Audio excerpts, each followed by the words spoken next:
औज़ुबिल्लाहिमिनश्शैतानिर्रजीम बिस्मिल्लाहिर्रहमानिर्रहीम। नाज़रीन, आप देख रहे हैं मेरा YouTube channel Al-Shifa homeo clinic और मैं हूं डॉक्टर सफदर हुसैन खिची। आज की नई वीडियो के साथ हाजिर खिदमत हैं। ब्लड क्लॉट्स के टॉपिक पर डिस्कस होगी आज हमारी। तो ब्लड में कोलेस्ट्रॉल के ज़्यादा होने की वजह से खून गाढ़ा हो जाता है, जिसकी वजह से कोलेस्ट्रॉल बढ़ जाता है और खून में लोथड़े पैदा हो जाते हैं, क्लॉट्स पैदा हो जाते हैं, जिसकी वजूहात ब्लड सर्कुलेशन से आर्जा महसूस होता है, सर्कुलेशन बंद हो जाती है, जिसकी वजह से और भी मसाइल पैदा होते हैं। सबसे पहला जो बड़ा मसला है वो दिल का मसला है। वो दिल के हवाले से जो ज़्यादा परेशानियाँ हैं वो पैदा होती हैं। दिल के जो ब्लड की सर्कुलेशन है वो कम हो जाती है, उसकी वजह से दिल में पेन और सांस में तंगी की भी शिकायत रहती है।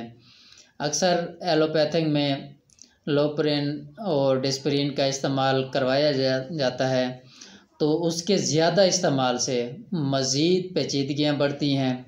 तो हमारे होम्योपैथिक में अल्हम्दुलिल्लाह कामयाब होम्योपैथिक मेडिसन है, जो कि साइड इफ़ेक्ट से भी इंसान को बचाती हैं और कामिल शिफा की जानिब लेकर जाती हैं। तो उसमें सियानोथिस, क्रेटिगस, आर्निका, साइक्लकार, कालीम्योर बहुत ही ज़बरदस्त मेडिसन है, जो होम्योपैथिक तरीका इलाज में यूज़ करवाई जाती हैं। बहुत अच्छी मेडिसन है। लेलम टिक भी, लाइकोपोडियम भी यूज़ करवाई जाती हैं। तो एहतियातन डॉक्टर साहब को चाहिए कि इसमें जो है इंसान को जो भी मरीज़ है उसके लैपिड प्रोफाइल वो करवाते रहना चाहिए, ताकि उसकी जो कंडीशन है, उसके मसाइल हैं, उसको देखा जा सके। उसके मुताबिक चिकनाइयों से जो ऐली चीज़ें हैं उनसे परहेज़ करवाई जाए।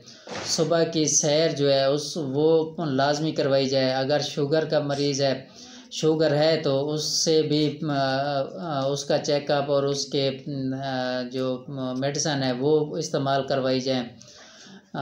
बेकरी वाली चीज़ों से, चिकनाई वाली चीज़ों से, मिठाई से भी परहेज़ करवाना चाहिए। रात के खाने के बाद कम से कम 30 मिनट की जो है ना सैर व तफरी वो इस मरीज़ के लिए लाजमी है। तो वही है कि हमारा जो होम्योपैथिक मेडिसन है वो लॉन्ग टाइम मरीज़ को क़ुव्वत मुदाफ़ियत के साथ साथ उसके मसाइल को भी ख़त्म करता है और जड़ से ख़त्म करने की सलाहियत है इन होम्योपैथिक मेडिसन में। आखिर में हमारा वही एक ही नारा है, होम्योपैथिक अपनाएं और नस्ल दर नस्ल सेहत पाएं।